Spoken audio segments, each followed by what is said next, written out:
আমার বউ খুব ইলিশ মাছ পছন্দ করে। কতদিন যে আমার বউকে ইলিশ মাছ খাওয়াতে পারিনি। আপনার আপনার টাকা দেয়া লাগবে না, এক পিস ইলিশ মাছ দিতে পারবেন? আমি আর তার কথার অবাধ্য হলাম না। কথা না বাড়িয়ে একটা ইলিশ মাছ তুলে দিলাম। আমারই ভালো হলো, 1000 টাকার জায়গায় 400 টাকার ইলিশ মাছ দিয়েই মিটে যাচ্ছে, আর ওনার ইচ্ছেটাও পূরণ হচ্ছে। এটাই উত্তম। উনি তাড়াতাড়ি ওনার ঘরে ঢুকে গেলেন।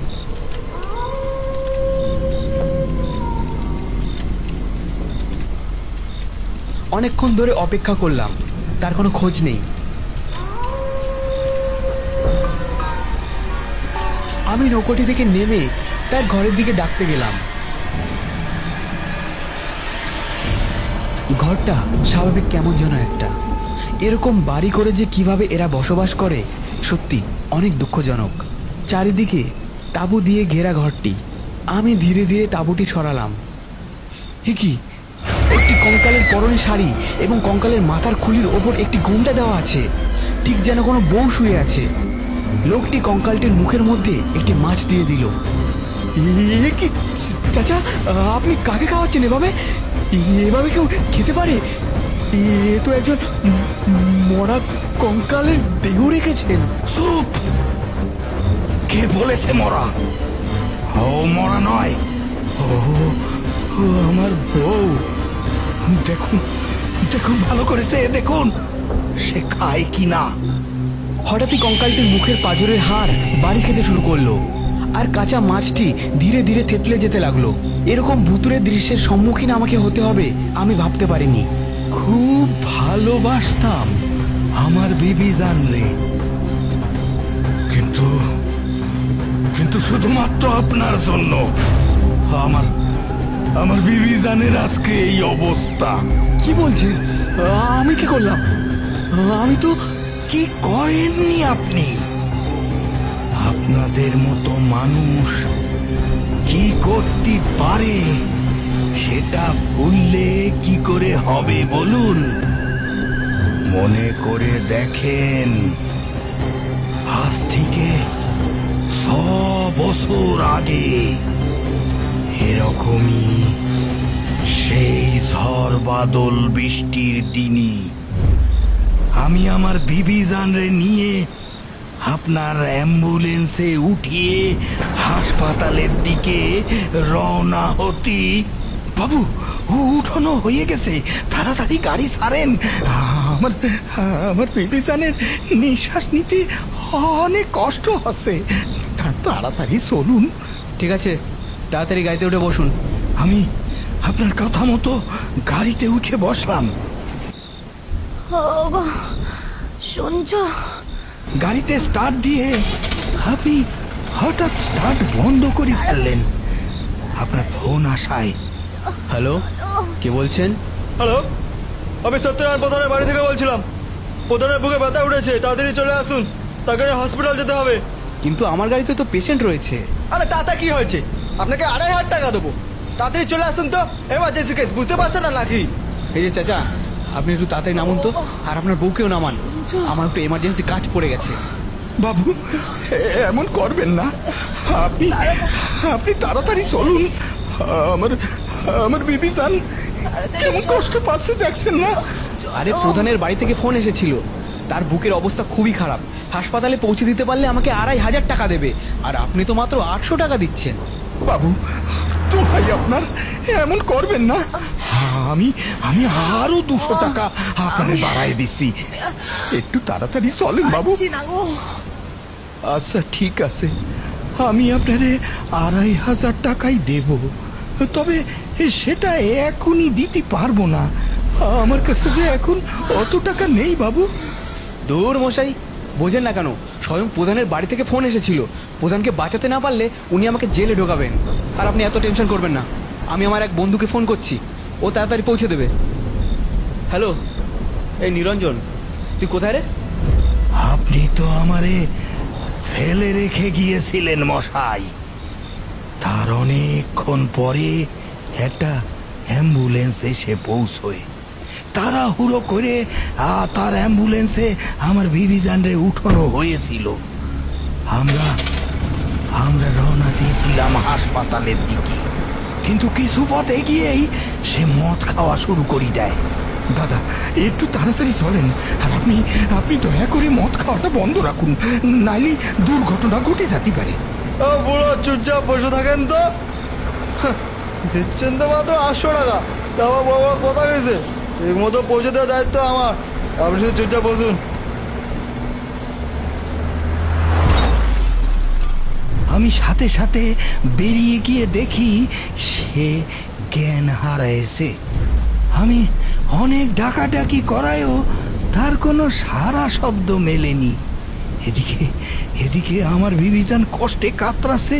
এই সহ্য করতে না পেরে তারে গাড়ি থেকে বাইর করে রাস্তায় এনে রাখলাম, যাতে অন্য কোনো গাড়ি হলেই আমি তারে উঠোয় নিয়ে যেতে পারি।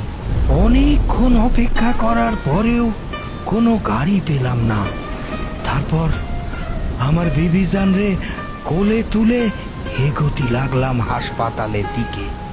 হাসপাতালের পথ অনেকটাই, আর আর আমায়ও তাড়াতাড়ি পৌঁছতে হবে, না হলে অনেক যে কষ্ট পাচ্ছে আমার বিবিজান।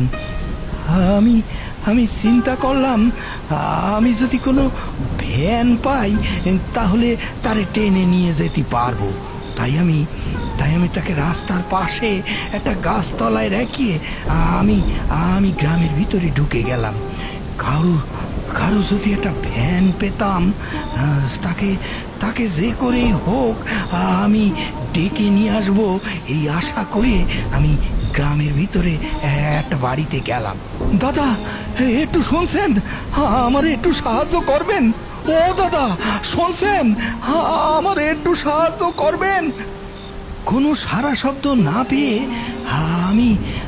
আমি হঠাৎ দেখলাম ওই বাড়ির উঠোনে একখানা ভ্যান দাঁড় করানো আছে।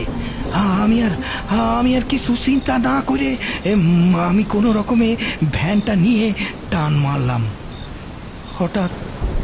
হঠাৎ বাড়ির মালিক পেছন থেকে আমার চোর চোর বলে চিৎকার করে লোক জড়ো করলো।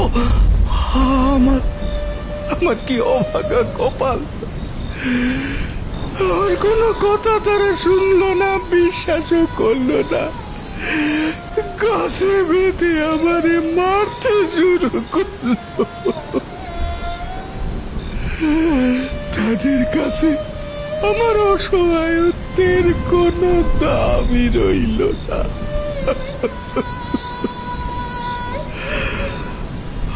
অনেকক্ষণ পর তারা আমারে ছাড়িয়ে দিল। আমি আহত অবস্থায় অনেক কষ্টে আমার বিবিজানের কাছে এসে পৌঁছলাম। এখানে এসে দেখলাম সেখানে বিবিজানরে রেখে দিয়ে গেছিলাম। বিবিজান সেখানে নেই, আছে শুধু কোখানা কাঁটা। আমি চারিদিকে তন্ন করে খুঁজতে শুরু করলাম। দেখলাম বিবিজানের একটা বস্ত্র জঙ্গলে পড়ে আছে। আল্লাহ, কি অবস্থায় আমার বিবিজান রে আমি দেখলাম কতগুলো শিয়াল ওর দেহটারে ছিঁড়ে টুকরো টুকরো করে খাচ্ছে। নিজের ভালোবাসার মানুষটারে এভাবে ছিঁড়ে খাচ্ছে দেখে আমি আর সহ্য করতে পারলাম না। আমি লাফায়ে পড়লাম একখানা ইট নিয়ে, আর তারপর তিনখানা শিয়ালরে একসঙ্গে মেরে ফেললাম। তারা যেভাবে আমার বিবিজান রে খেয়ে ফেলেছিল, তারপর থেকে প্রতিশোধের আগুনে আমিও শিয়াল দেখলেই তারে খেয়ে ফেলি। আর প্রতিজ্ঞা নিলাম, শিয়ালের যাত্রে আমি শেষ করে ছাড়ব। আমার বিবি জান রে ওই অবস্থায় আর বাঁচানোর কোনো উপায় হলো না। শুধুমাত্র তার রক্তাক্ত দেহ ওই অবস্থায় আমি নিয়ে চলে আসলাম গ্রামে নদীর ধারে। আমার বিবি জান রে তো বিয়ের আগে সময় দিতে পারিনি। সারাদিন মাছ শিকার করে বেড়াতাম। সে তো আমার দিকে চেয়ে থাকতো। আমার মনে হয় এখনো আমার পানে যেই আছে, তাই তাকে এখনো আমার সাথেই রেখেছি। আমার আমার মৃত্যু পর্যন্ত সে আমার সাথেই থাকবে। আর আমিও তাকে কোনো সময় কাছাড়া করতে চাইনি। আপনি যদি সেদিন ২৫০০ টাকার জন্য আমাদের ছেড়ে না যেতেন, তাহলে আমার বিবি জান আজকে বেঁচে থাকতো। তারাও মানুষ, শুধু টাকা আর স্থানের তফাৎ। আর আর যারা এর ভেদাভেদ করবে তাদের আমি শেষ করব। শোনেননি, ধীরে ধীরে ৬ মাসে ৬ জনকে শেষ করেছি। এইবার সপ্তম। আমি কোনো কিছু না ভেবে দৌড়ে ঝাঁপিয়ে পড়লাম নৌকোর উপরে।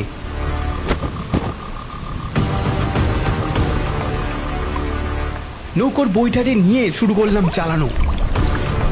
আমি নৌকো নিয়ে জোরে জোরে চালানো শুরু করলে সেই লোকটিও ঝাঁপ মারল নদীর জলে। এদিকে আবহাওয়াও বদলাতে শুরু করেছে। হঠাৎই জোরে হাওয়া শুরু হয়েছে। আমি আমার বাড়ির পথের দিকেই এগিয়ে যেতে লাগলাম নৌকোটি নিয়ে। লোকটি ঝড় ঝাপটা উপেক্ষা করে জলের মধ্যে সাঁতরে আমার দিকে আক্রমণাত্মকভাবে ছুটে আসছে। আজকে সে আমাকে মেরেই ফেলবে।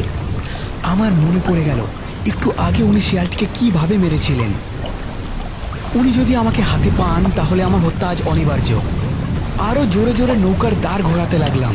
কিছুক্ষণের মধ্যেই আমি ওনার থেকে অনেকটা দূরে চলে এসেছি। ওনাকে দেখে মনে হচ্ছে উনি সাঁতার কাটতে কাটতে অনেকটাই ক্লান্ত হয়ে পড়েছেন। নদীর মাঝ বরাবর উনি যেভাবে ক্লান্ত হয়ে সাঁতার কেটে আসছেন, উনি যদি সাঁতার কাটা থামিয়ে দেন তাহলে উনি ডুবে মারা যাবেন। আমার মনে নিজেকে বাঁচানোর চেষ্টা ছাড়াও ওনাকে বাঁচানোর চেষ্টার কথা মনে এসে ছোঁয়া দিয়েছে। আমার জন্যই হয়তো উনি ওনার বউকে হারিয়েছেন। সত্যি, সেদিন যদি বুঝতাম আমার দ্বারা এত বড় ভুল হয়ে যাবে, তাহলে এই ভুল আমি কোনোদিনই করতাম না। যাই হোক, আজ আমি পাপের ভাগিদার। উনি আমার বিচারক। আমি চাই না এনাকে এভাবে মরতে দিতে। তাই আমি নৌকা ঘুরিয়ে তার দিকেই নিয়ে যেতে লাগলাম। রীতিমতো তার কাছে এসেও পৌঁছলাম এবং তাকে হাত দিয়ে টেনে উঠালাম নৌকার ওপর। তার অবস্থা খুবই খারাপ এবং তার সেই অবস্থাতেও তার ২ হাত দিয়ে আমার গলা টিপে ধরল। আমি নিজেকে বাঁচানোর চেষ্টাও করলাম না, কারণ আমি চাই যে সে তার প্রতিশোধের তেষ্টা মিটাক। ধীরে ধীরে সে আমার গলা থেকে হাতটা সরিয়ে নিয়ে অজ্ঞান হয়ে গেল। ভালো করে দেখলাম তার দেহে এখনও প্রাণ আছে। আমি নৌকাটি ঘুরিয়ে নিয়ে চললাম আমার এলাকার কাটাবাগান দক্ষিণ পাড়ার গ্রামীণ হাসপাতালের দিকে। রীতিমতো তাকে অনেক কষ্টে হাসপাতালে নিয়ে আসলাম। ভোর থেকে সকাল হয়ে গেল। হাসপাতালের বাইরে একটি গাছের নিচে ঘুমিয়ে পড়েছিলাম। হাসপাতালের একটি আয়া মাসি এসে আমায় জাগিয়ে দিল। এই যে শুনছেন, আপনার পেশেন্টের জ্ঞান ফিরেছে, যান।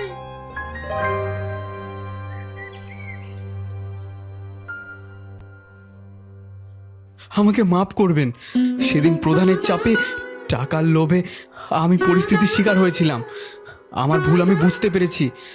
আমি যতদিন বাঁচব চেষ্টা করব যেভাবে আপনি ক্ষতিগ্রস্ত হয়েছেন সেরকম ক্ষতিগ্রস্ত যেন আর কেউ না হয়। আমাকে বাঁচার সুযোগ দিন আর আপনি আমার বাড়িতে চলুন।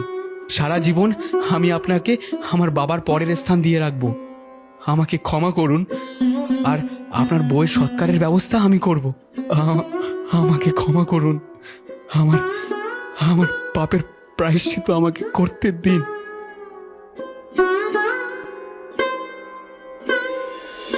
কিছুদিন যেতেই আমার ব্যাংকের সমস্ত টাকা দিয়ে 2টো পুরনো অ্যাম্বুলেন্স কিনলাম। একটা কিনলাম গরিব মানুষের জন্য, যে অ্যাম্বুলেন্স শুধুমাত্র যাতায়াতের জন্য যতটুকু তেল প্রয়োজন সেটুকু দিলেই অ্যাম্বুলেন্সটি হাসপাতালে রোগীদের পৌঁছে দেবে। এছাড়া পেশেন্টের বাড়ির থেকে 1 টাকাও নেওয়া হবে না। আর আমি চালাবো আরেকটি অ্যাম্বুলেন্স, যেটি শুধুমাত্র বয়স্ক মানুষদের জন্য। যাদের ছেলে মেয়ে নেই তাদের কাছ থেকে কোনোদিনও টাকা নেব না, আর আমার পেট চালাতে যতটুকু ন্যায্য মূল্য ততটুকুই নেব। এই সিদ্ধান্ত নিয়েই আমি সোমনাথ আবার শুরু করলাম অ্যাম্বুলেন্স চালানো। যতদিন এই জীবন থাকবে মানুষকে তার স্থানের ও টাকার ভেদাভেদ না করে যে আগে আসবে তাকে পৌঁছে দেওয়ার চেষ্টা করব হাসপাতালের উদ্দেশ্যে। সেই আশীর্বাদ নিতেই আমি করিম চাচার পায়ে প্রণাম দিতেই সে আমাকে জড়িয়ে ধরল।